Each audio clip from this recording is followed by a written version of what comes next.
Good morning and welcome, and thank you so much for being here. We have a really informal group, so basically anybody is welcome to jump into the conversation at any point. If anybody gets terribly disorderly, then I'm your bouncer. But typically we just go around the room, introduce ourselves really quickly, and Steve will let you go last. We've got some great questions for you from the group. Good. Thank you so much for being here. I was really excited to find out that you were coming because this is number one, the most expensive book we've featured in our book club this year, and number two, it's really one of my favorites. So, that's a couple of reasons that I like to do that. So I'm Paula Williams, ABCI. We help aviation companies sell more of their products and services, and we can just kind of go in order of appearance if that's all right. Oh, so you want me to go next? Of course. I'm John Williams, also ABCI, and she's the rock star and runs the company. I just do sweep the floors. Make sure our UI is good. Back office stuff, Mm-hmm. So you keep it going. He runs the place. Angel, you want to go next? Hi, I'm Angel. I'm Paula's assistant, and I'm here supporting Paula in everything she do. And she does an amazing job of that. And I'm not sure if Ben or Ali, who was next. I think it was Ali. Hi, this is Ali. I'm from Pakistan. I also been a part of ABCI. I'm doing content marketing and recently started website development as well. So looking forward to a great session. And you just recently got your WordPress certification, right? Yes. Excellent. Happy to hear it. Good. Ben, you're next, and you're in the midst of a website update, right? Yeah, well, we're starting to look at updating our website. Mm-hmm. But yeah, my background, I used to run a website development for Ernst & Young in Asia Pacific. So, and the unique honor of, I guess, I was really looking forward to hearing Steve's perspectives. I haven't been doing a lot of development, but one of the first things in my early consulting, so I was on DARPANet in '77, and then I got asked by NIST to migrate DARPA to something for the public, and we helped make it public. So we moved DARPANet to the internet. And so, and then I ended up running an online branding business for Ernst & Young Asia Pacific. So we did websites for the 5 big banks. We did Telstra, the telephone company. We did BHP, Barnum, a lot of big end websites and some startups. But then I dropped out of it, and I have kind of kept a little hand in, but not a big. So I'm really anxious to get blown away by, I think, when I started out, there was no World Wide Web. Everything was ASCII code and Unix prompts. So, Right. When the first of the World Wide Web came out, we would all stand around the green screen going, graphics, look at this. Oh my gosh. And it was actually not graphics. It was little ASCII characters painted on the screen. Oh my So it was classic. Yeah. Creating a user experience with a list of choices with numbers next to them. Right. And Yep. Stella, I think you just arrived, and then we'll turn some time over to Steve. I promise we'll let you talk. No Like- talking. Exactly. Stella, welcome. I'm glad you're here. Yep, I am here. So, Right. And Stella is an amazing travel writer and does a lot of other really cool things. So and I think she's has a lot of connections through AWAI and other things. So, she was instrumental in putting our book club together. So that's a wonderful thing. So as with Ben, I've been around since about the time, or maybe a little before, what he was talking about. First website I did was in Notepad, and it was for a very large company, and it was line by line. Oh my Yeah. goodness.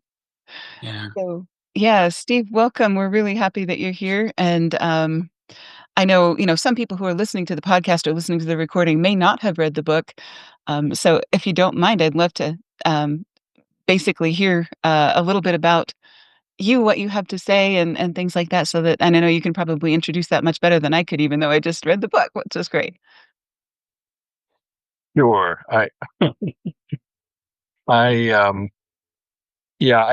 date back to the Stone Age myself.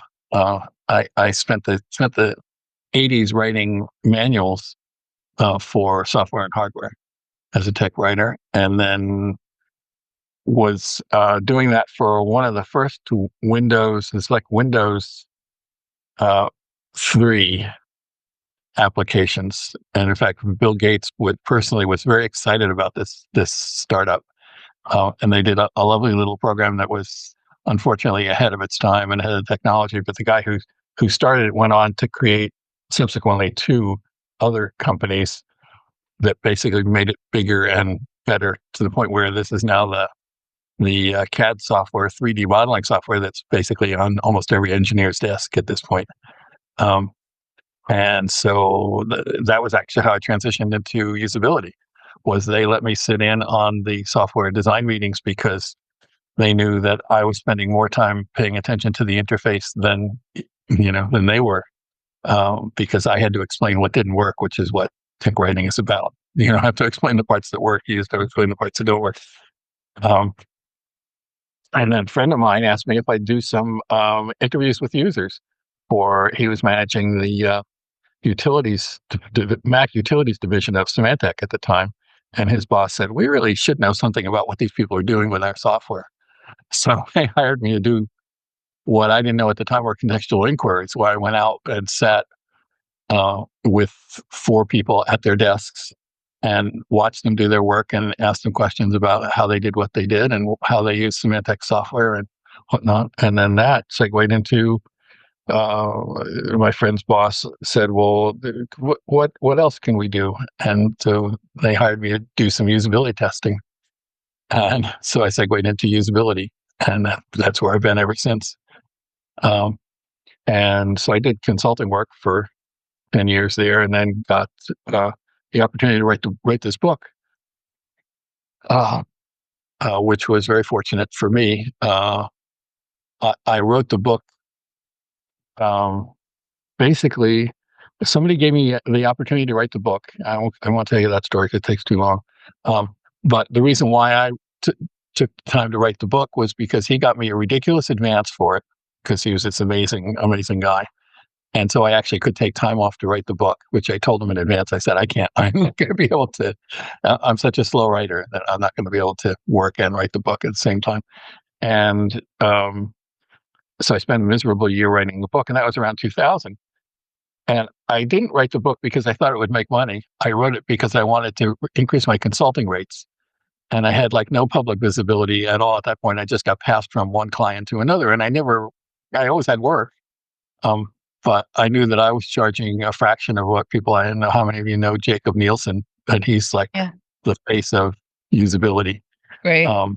And have always been a great admirer of his, does great work.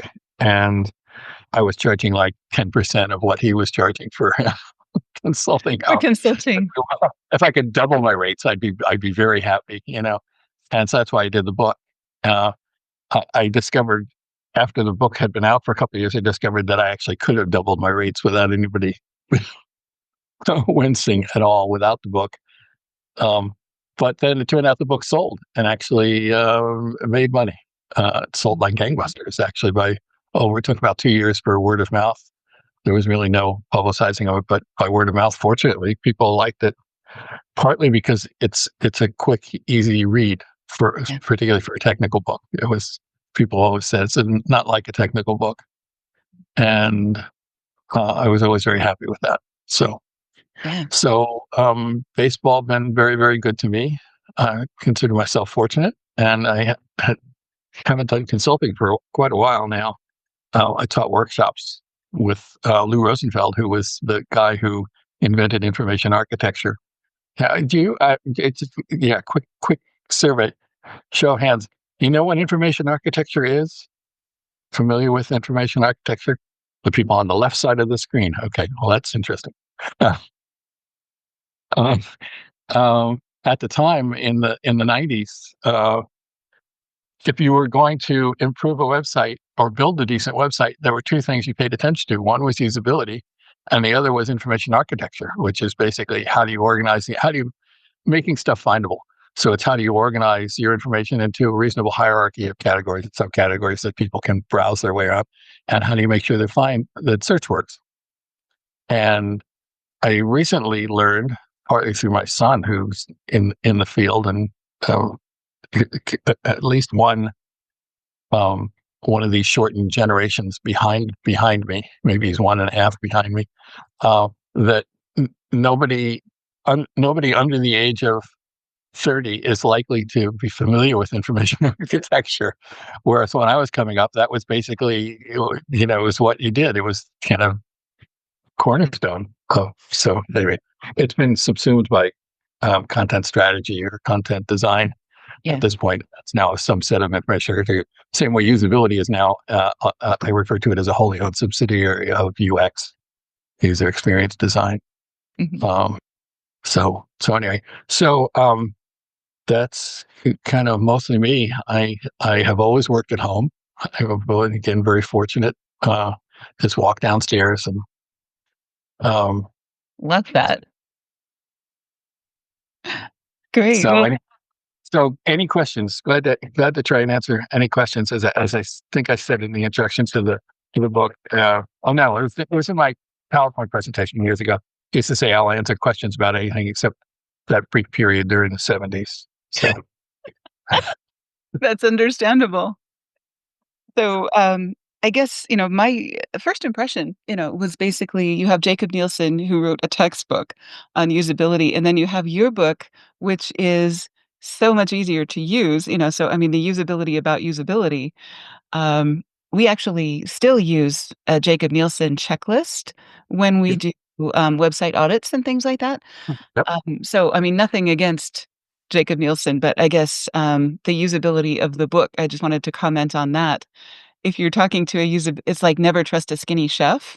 You probably never want to trust somebody whose book is that thick and it takes you weeks to read, so Jacob Nielsen, I Right. think, is a little bit of a paradox in that way. Well, they had different intentions. Jacob, Jacob knew everything, and so he was trying to explain everything, and he did a really Exactly. good job of it. I learned how to do usability testing for a book Jacob wrote early on. I think it was called Usability Engineering. Mm. And I learned how to do usability testing by reading that book. And I swear I still have the copy around here someplace. It was like the pages were like drenched with highlighter. I mean, it was Mhm. just, And little tags sticking out everywhere. well, I didn't have tags at the time. This is in the late 80s. So, it's like, I Gotcha. mean, they'd been invented, but at the time I couldn't afford them. So Wow. Cool. Well, thank you they- for that. yeah. And when you said you use his checklist when you're doing what was the word you used? Not analysis, not reviews. You're doing something. Usability audits, basically, Audit. we work Right. only with aviation business to business clients. And so a lot of them, the website is not a huge priority for them. It's not like retail or anything like that. But it can make a huge difference even in a business to business environment to have a Yep. really usable website. So you offer audits for them? Is that Yes. part of you? Yeah. Okay. Great. Right. That's part of our website refresh process, for our clients. So of course, we love having some assistance with that and, knowing industry standards and other things because aviation is so small that testing is really hard. If you only have a couple hundred possible clients, you can't Right. afford to do it wrong, but you also have a hard time testing, with real users that really have the same problems that your users are going to have and Yep. really have the same concerns. So I guess that's another question, and I'll open space for other people. So I'm not. But yeah, I guess that's another question that I have. you make a really high priority of user testing. And I was just going to ask if you've had any groups or run into any other situations where you have a very small pool of potential testers, or websites that are built for a very small niche. Any suggestions for how to test without having a ton of data or statistics or anything like that? Yeah. No, I don't know if you guys have run into it, but I did like 5 years after Don't Make Me Think, I wrote another little book. Ah. It's basically dedicated to do-it-yourself usability testing. It's called Rocket Surgery Made Easy. And it costs less than Don't Make Me Think. you can probably find some used copies, and it contains a bunch of different information because it was and it's very thin. It's a short, quick read, even quicker read. Yeah. But as you say, I still think usability testing is sort of the most valuable thing you can do if you want to improve what you're building. You got to watch people, which basically means watch people try and use it and get them to think out loud while they do. That's A and B. That's it. That's the whole list of what you need to do. Even though the rocket surgery book is thin, there's a lot more about that in there. So I would highly recommend it, even though if you buy it used, I don't make anything off of it. Not a problem. Fine by me. So Recruit is the problem. So that book was intended to be do-it-yourself testing. So it was not aimed at people who are, they're UX professionals. Even they may not even be UX professionals. They may just be the person who, at the time, and this was a long time ago. So this came out. I don't even know how long ago, but a long time ago, when UX was still catching on, and there weren't UX departments. There were, you had maybe a UX practitioner. Mm-hmm. And it was aimed at the fact that there's usually somebody involved in any of these projects who sort of gets the idea that usability is important. And so they would like to do something about it. So this was aimed at making usability testing as lean as possible. So, because I think it should be lean. I mean, one of the points in the book is it's so much easier to find usability problems than to fix them. You can always, with a small amount of usability testing, you can find far more usability problems than you have the capacity to fix. And so it comes out strongly in favor of triaging, so that you are focusing intently on the most serious problems that you detect, the ones that are going to either be most damaging to a small number of users or be damaging to a large number of users, and fix them. And I'll give you the whole book. It's basic. It's like there's not that much in the book. I tried to put in. I created this idea of maxims. So I had like 10 maxims in the book, on the theory that when I read a book, I'm lucky if I come away with 2 things. Yeah. And so I figured I would highlight the 10 that I think are worth it. So one of them is that you're always going to have more. It's always going to be easy to find problems than to fix them. And so you have to focus on the most serious ones, because if you don't focus on the most serious ones, they will persist. Mm-hmm. It's something I've seen. I don't know about in your lives, but I've seen it time and again where I will run into some problem on a site, and I will think this is so obvious. Obviously they know this exists, and this is affecting a lot of customers, and support is getting a lot of calls about this. And so why is it still there? Because this is not, particularly when it's not, like Bob's Donut shop run out of his garage, when it's something that clearly they've spent millions of dollars on this site and still got this major crippling problem that's costing them money. And then I come back months later and it still hasn't been fixed. And there are reasons for this. I mean, the reasons are there's probably about 4 or 5. I probably only think of 2, but one of them is that if it's a serious problem, then they probably do know about it, and they've probably discussed it before, but they find it intractable. They don't know how to fix it. It's such a big problem that they sort of have despaired of being able to fix it. And rather than implement so they fall into this. Well, we've got to fix the whole thing. If there's a problem with search, then we've got to redo search. And that's what always happens. That's the line of thinking. And since we've got to redo search, we'll redo it in the next time we redo the whole website, and that keeps getting kicked down the road. So that's why those problems persist. It's also because it's much easier if a developer is faced with the list of 20 pieces of low-hanging fruit as a result of usability testing, they're going to work on the low-hanging fruit. They're going to check things off, as opposed to trying to dig in on what's this intractable problem. The other is that the sense that you have to really fix it. You have to fix it in some clear and final way. You have to come up with a perfect solution to this problem. Whereas in the rocket surgery book, I advocate for doing the least you can do that will take the edge off that problem. Nice. There's some relatively simple change that you can make that will change it from 80% of users encounter this to 60% of users will encounter this. And so you should just go ahead and do that, like within weeks. Right. What was the question again? What was the question? That was an excellent answer, actually. The question was... No, I actually remember your question, which was, have I ever dealt with these situations where you have basically you have a small audience, and how do you recruit? And what started me thinking about the book was that the hardest part of usability testing is recruiting.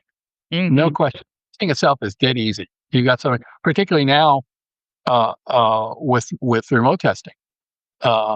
It's become so much easier. I don't know anybody who doesn't do most of their testing remotely at this point. Mm-hmm. So that's one of the things that actually it does make it easier. But if you've got a very small pool to choose from, then at least it means, for doing it remotely, at least it means you can choose from all of those people. Yeah. And you choose from all 100% of your small pool is now available to you, as opposed to 2 or 3 people from that small pool who were within half an hour's drive of your facility, or someplace where you would go to do testing. So that's better. I don't know. I should get one of you to talk a little bit about experience with that, because it's the classic case used to be for people in usability used to be, well, how do you get like a surgeon to do to be a test participant? Yeah, because they don't want to share their time, and right, and they're busy, and it's they're going to be hard to get. So I don't know. I'm not sure which mix of problems you have, because you're B2B. So who the people are who would be your users?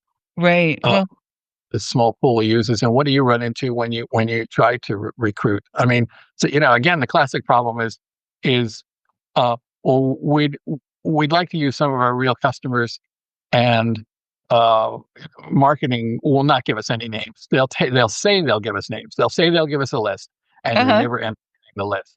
Right. Exactly.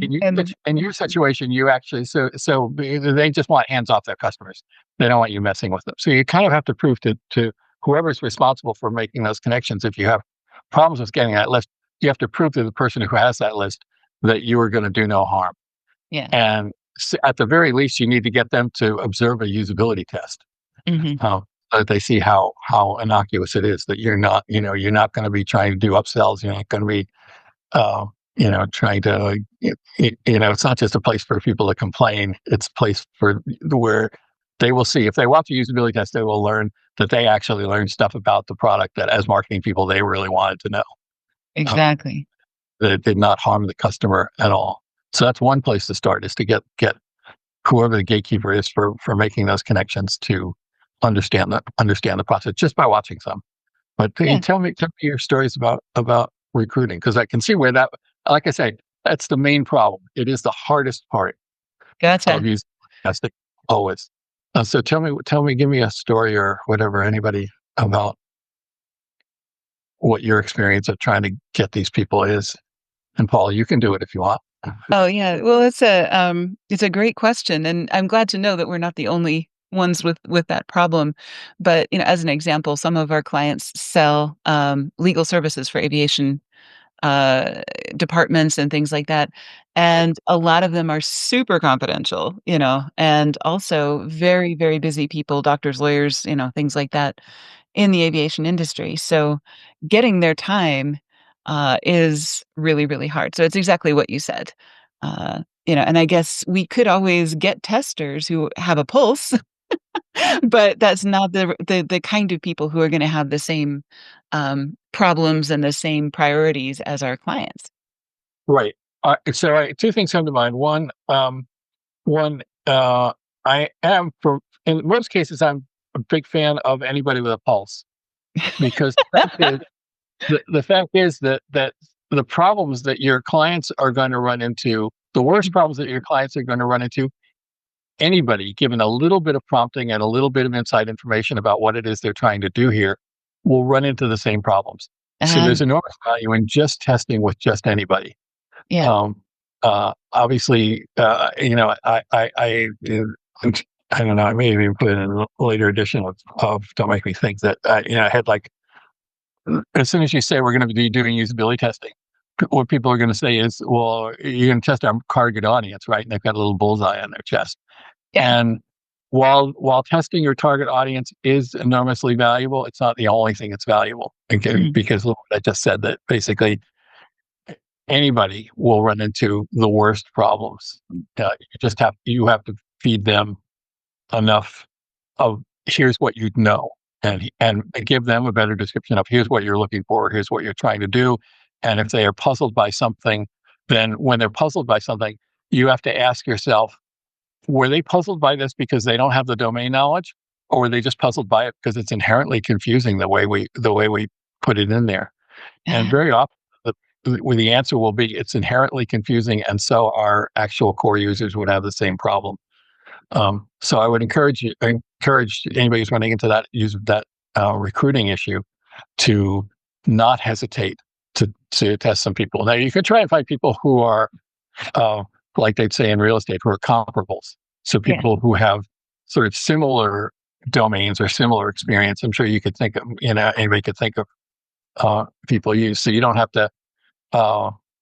You could take any lawyer and feed them the domain knowledge that your high paid aviation lawyer would have. Yeah. You can answer their questions as they go along and that kind of thing. So you should find comparables. No, that's very smart, and I think that does really answer my question in a lot better way than I was expecting. I wasn't expecting a specific answer for us, but yeah, I was a little surprised myself. So there you go.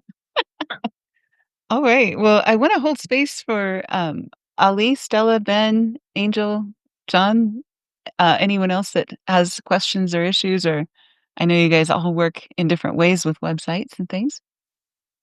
Well, I do website audits for many of my clients. And one of the things that I am looking for is usability. Yep. So when I'm looking at those websites, I'm looking, how easy is it to navigate? I'll go to a page, like maybe a FAQ page, and see, are those answers on there understandable, or are they written in so much jargon and bad grammar or spelling or whatever it might be? And so, what are you trying to say here? I know what you're trying to say, but I don't understand it as what I think you're trying to say. And so that's part of the feedback that I give them, that, this answer is very unclear, or I found these grammatical, punctuation, spelling errors, whatever they might be, or just broken links. Moving around your website, all I wanted to do was to find out, where are you?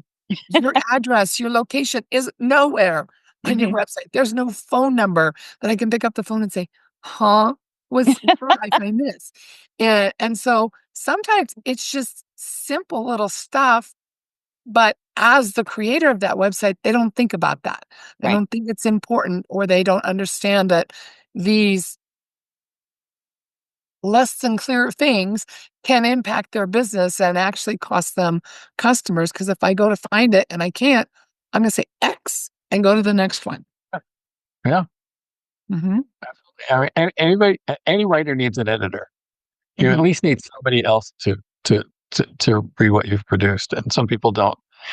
It's not so much that people don't understand that; they sort of in their hearts they sort of understand that, but they don't have time, or they don't have somebody else. They don't feel like they can impose on anybody. So what you're doing is great. So I used to love doing that. I used to do uh, I call them expert reviews. So basically, I wouldn't if somebody came to me as a client, I would not find out much from them. I would go into the site first and see if I could figure out what the site was supposed to be doing. I didn't have them give me their business model or how they made money or whatever. I would go and see, well, if I came to this, what would I make of it?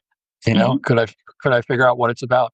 And that used to be one of the main problems was you would go to sites and if you didn't already know what the site was about or how you were intended to use it, you couldn't figure it out from the thing itself. So they missed the big message at the top or on the way in. That's improved some. That's improved significantly, but it's still a problem. And then I would, based on looking at it and trying to figure out what they're saying I would be coming here to do, what the signs were that I would be coming here to do particular things, I would try and do those things, and see how much I could figure out on my own without any guidance how to do those things. And whether trying to do them confirmed that they were in fact the things that people would be interested in doing. I used to love doing them. It's a lot of fun. The problem is not despairing when you give them your report and it doesn't get done. Yeah. That's the problem. Giving them great advice they don't take. Well, and it's true. I characterize it as I would, come back people either doing a usability test, or running a usability test and having them watch, or doing an expert review and giving them a report.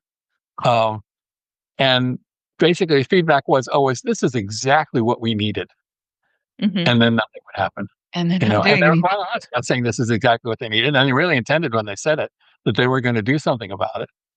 But again, people don't allocate that much time to going back and refining. It's like once it's done, they feel like they've crossed the finish line in the marathon, and not enough goes into maintaining and consistently.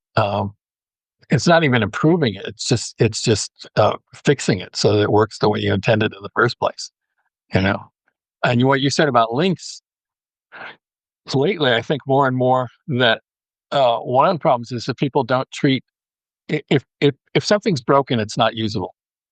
So people don't treat that kind of brokenness as a usability issue that needs to be remedied.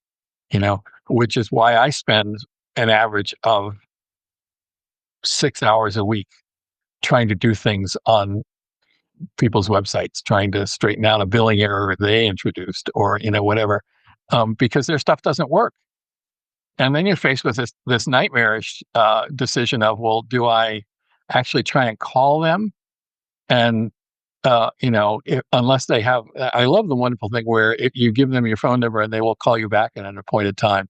I love that because when I find those, it actually works. You familiar with it? You call if during the when they first put you on hold because of the unusually heavy call volume, which is, come on, you have unusually heavy call volume because you're not willing to pay for support people. Exactly. And so you're already insulting me, and now you make me wait for an unspecified period of time. But increasingly, smart companies have introduced this automated thing where basically, when they put you on hold, they say, if you want, we can call you back. You give us a phone number and we will call you back, and press 5. And they then say you will receive a call in an hour. and they actually give you sort of a designated time. And I find the designated times are startlingly accurate. I'm not sure what's going on the back end there and how they triage how calls get distributed, but that's wonderful. So, but basically, all right. So they've messed up something, and I'm going to have to spend my time correcting it.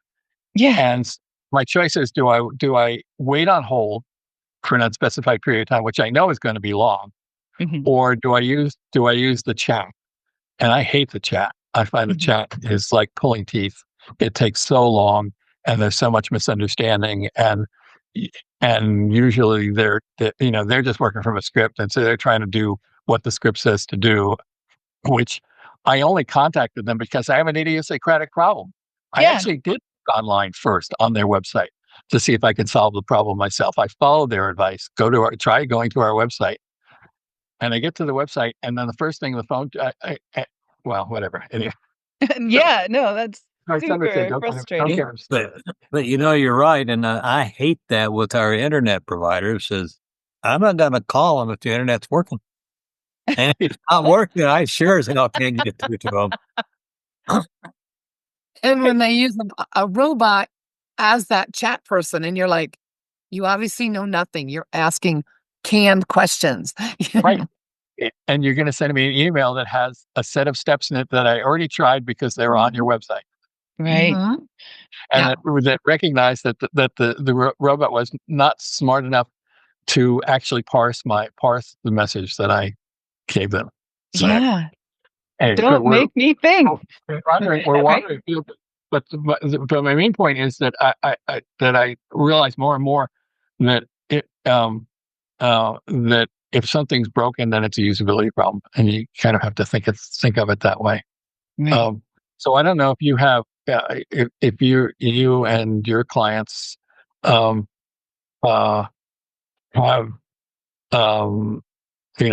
phone support.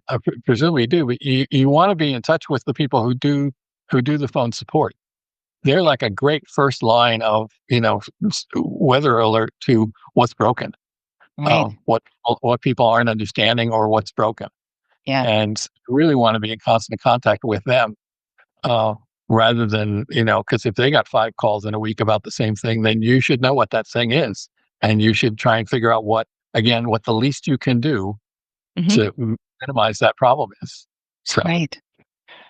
I worked on the website team at Wells Fargo in the early 2000s. So, I just wanted to mention or question, I guess, 2 of the biggest changes that I've seen are, it used to be a release mentality, where, as you've mentioned, you have a problem and it goes on a list, and then you have a release of the website, and it took, months. They had, 7 different staging environments, and things would have to work their way all the way through the staging environment to get released to the public. So it could be months from the time a simple change gets released. And then the other thing is transparency.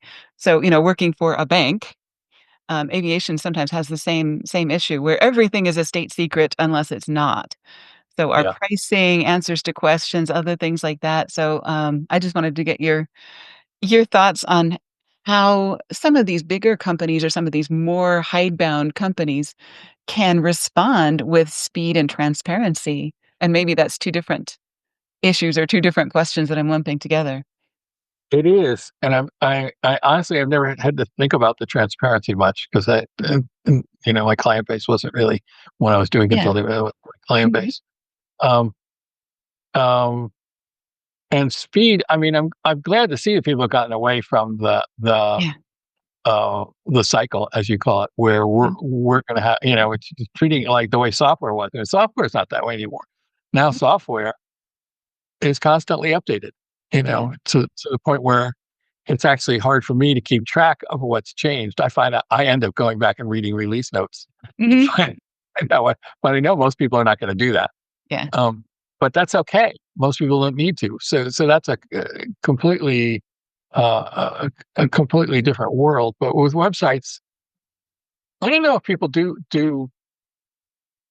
I don't know how much people hold up everything for a major release. I mean, it used to be you had to, with software, you had to hold up everything for the next release because basically you were shipping media or you were having people download whole media and replace, whatever. So there was no option. But now apps have gone that way, and websites could always have been that way. You know, you Yeah. could have made changes on websites, but there was, as you say, there was a sort of an inherent, standard that you didn't do that. That Mhm. everything had to be, and you certainly do need to do testing if you're going to make changes. You need to make sure that it's not going to mess anything up. But most of the kinds of changes that we're talking about in terms of usability are, again, they're relatively simple changes. A lot of them are wording changes. Yeah. And it's not like it says you can't go in at any point and make a wording change. You know, certainly there should be some review. Another person should look at it. Your boss should look at this wording change and say, with common sense, well, it's almost impossible. It's hard to see where that's going to affect anything other than making it clearer. Mhm. You know, and so I don't know. I would just encourage you. You know, it's the same sort of thing. Try and find out as quickly as you can what's not working for people, and try and make simple changes to mitigate the damage. Don't remove the word fix from Yeah. your vocabulary. You're not trying to fix these things. You're trying to round off the corners so that it's not as bad a problem. Right. An improvement is much better than a fix. Love that. Right. Cool. Let's see. Ben, Angel, I don't know if you guys, or John, any thoughts that you'd like to add or share? Well, I have a couple of questions, if you're interested. I'm afraid you'll have to think. Sorry. That's okay. No, we're good. It used to be my job anyway. We do the thinking, so you don't have to. I think. Oh, Not to mention the fact that I might be slightly offended. I read release notes all the time. I don't see why you're making fun of that. I think it's useful to know what the heck's going on. I'm just as usual dating myself. Yeah. Uh, I don't yeah, think I anybody. I always Yeah. read the release notes. Not always, but I beta test stuff, so you have to read the release notes because you don't know what they're asking you to look at. And I Yeah. don't like telling them something's broken that they already knew if they've asked me to test something else. But anyway, I have two, and you can answer them in any order or not at all. One is when I was at Ernst & Young and we ran the website design house, we had this whole thing about strategic intent versus usability. We tried to merge them together. So I had people working for me. I had a team of usability experts that did, real hardcore usability analysis. And then we had business consultants who looked at strategic intent. So Sure. Telstra, the phone company, was a big deal, right? We did their website, the largest telephone company in Australia. We completely re-engineered it. One of the things we tried to do was introduce indicators that someone was about to cancel their cell phone service. So the website would walk you through canceling and get you to a point where we thought, this person is about to leave. And it would give Telstra an opportunity to counteroffer. Right. You could get a better deal. Or they would try and contact you. We did the same for the Automobile Association in Australia called the NRMA. They were like AAA. Sure. If you were talking about insurance, how do we? So the problem that um, my usability expert had was they want to cancel, and we put up a detour. And from a usability point of view, you just want to tick a box and cancel your cell service, and Right. we make them detour through a counteroffer to try and keep them. And Tanya, our usability, she runs a usability business now in Australia, still a pretty big one now. And she always had the other side to the business consultant saying, yeah, but we want to hang on. Mobile phone customers at the time, very profitable. Mm. So thoughts on that one. And the other one, which is a little bit simpler, which is cultural differences. Hold on to the other one. Let's do the first one. Yeah, my memory stack doesn't run that deep. Good. Yeah. You were ahead of the. What year was this? You were doing that because it sounds like you were ahead of the curve. 98. Oh Jesus, yeah. Now sort of everybody and their brother or sister are trying to do that.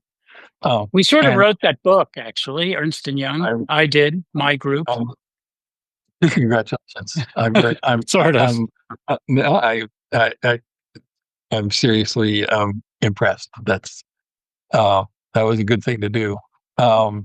So you were talking about the classic farmer cowman business. Yeah, I saw that. Editorial accounting. I saw that in the book. That was great. Mhm. Yeah. And so the fact is that I run into that a lot. In fact, I'm about to run into it. Just ran into it with the Boston Globe. Boston Globe sent me. The Boston Globe sent me. I've subscribed to digitally to the Boston Globe.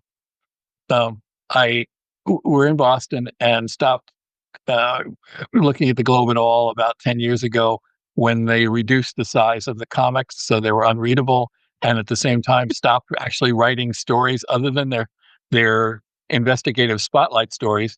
Basically, all their coverage was from AP.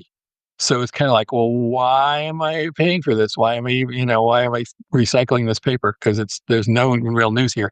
But I discovered in recent years that they're actually doing a lot of good reporting. We don't live in Boston, so the local reporting was sort of meaningless to us. So subscribed digitally and got an email a couple of weeks ago that basically said, as of April 1st or something, we're increasing your weekly subscription rate by $3.07. And I thought, weekly subscription rate? Why do I have a weekly subscription rate? They must think I have a print subscription and that they're going to increase it by $3. What's that all about? So after going through the phone tree and waiting and blah, blah, blah, I determined that they were, in fact, talking about my digital subscription. And in the meantime, I had looked at the numbers and realized that my digital subscription was like $11 a month. So it was, what's 11 times 12? It's less than 144, 130 something. That the annual digital subscription was more than my annual digital subscription to the Washington Post or the New York Times. Significantly more.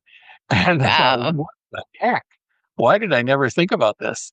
And that this was, in fact, almost the $3 was like another 50% more, because it was $12 a month.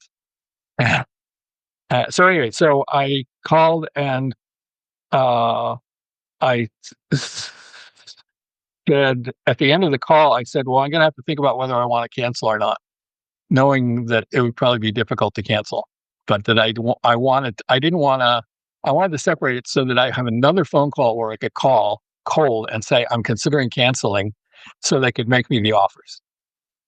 Right? That's smart. It's the way it works. You're gaming the system. I love it. I was go through the same thing with my cable company. And what's happened is that there's this spectrum now of how hard it is to cancel. Mm-hmm. So there are some places where you can go and just, as you said, there's a fairly high level prompt in my utilities that says cancel your account. You click on that. It says, we're sorry to see you go. Click cancel. Maybe they'll ask if you can give them a reason, but to their credit, most of them don't insist that you give them a reason. I'm glad for this, which is nice. But the spectrum goes from there to somewhere at the very end, and the other end is it's impossible to cancel. You're going to spend 3 days of your life trying to cancel this account, and even then, it'll be iffy. Right before that is you have to. Well, actually, right before that is you have to send them a letter that says you want to keep. And right before that is you have to call. You can't do it on the website or by email. You have to call, which means you're going to have to wait for an hour to cancel. So there's that whole spectrum. And any place in those last three, people are really annoyed. I mean, but basically what you're doing is you're creating bad reputation for your company, because at least 10% of those people will go online and say, these guys suck. I just tried to cancel. Don't use them. And that's not good. It's certainly not good. And let me interject. The way I get around that, all those subscriptions I do through American Express, if I can't get through their cancellation in about 10 minutes, I call American Express and said, "This is what I did. Please cancel." And they do. Mhm. Their problem, no longer mine. Yeah. That's a very good one. So I always feel a little bad about thinking about doing that, but that's a good solution. I put it right up there with my trick for when a call to customer support is not working. I basically ask to speak to a supervisor manager quickly. I don't waste a ton of time before I ask to speak to a supervisor. And if the supervisor is not giving me a satisfactory answer, I say, "Okay, I'm done dealing with this. I'm not going to be calling again. My next call is to the government department that is in charge of supervising your company." Mhm. And that actually, surprisingly, that pretty much always works. I Yeah. usually get results just by saying it. Right. But before we get to your second question, did that sort of answer your first question? Can't remember what I was supposed to do with it. No, it was good. You gave me your thoughts on usability versus, I forget the cow example. I think you're right. There is a balance there, and I think the stories really highlight the extreme. The framework is tough. It's a hard call to make. How many barriers? We tried at Telstra to say we deserve one. We felt, from Telstra's point of view, because that's who paid us, that Right. we deserved one crack at offering you a better deal. And the consumers seemed to be okay. They did game it to some extent. They would come in and threaten. They would go through the process to see if they could get a better deal. But Telstra was happy with that. They were more than happy to do that. Really? Okay. I thought they were. I got to tell you, I was pretty shocked. AT&T, my cell phone provider, calls me about once a year to tell me if they can reduce my cell phone bill. Really? Yeah, they just come in and say, Proactively. "We've been looking at your usage, and we think you're paying too much." Yeah. Nice. Yeah. So it's like, okay, and I tell people that story. Right. So Right. for them, it's a win-win. So yes, you answered the question. We've Yeah. got about 5 minutes we're- left, so let's move on to that last question if you don't mind, and then maybe just do a quick wrap up if that's Well, do your wrap up. I'm okay. It was a cultural difference thing and I think it's going to take too long, so that's okay. I don't want to. I have a 10 o'clock, and you have a next meeting, so it's been brilliant. I do want to compliment you. It's been brilliant session. I have really enjoyed it. Hey. So thank you. Yeah, I like doing this. I don't get out much, so. Well, we're really happy. I mean, I was really thrilled to hear that you were coming because again, this is one of my favorite books this year that we've run across. Has anybody And it had a cow in it. Come on. and it had a cow. So It had a cow. now All it needed was puppy dogs and best. right?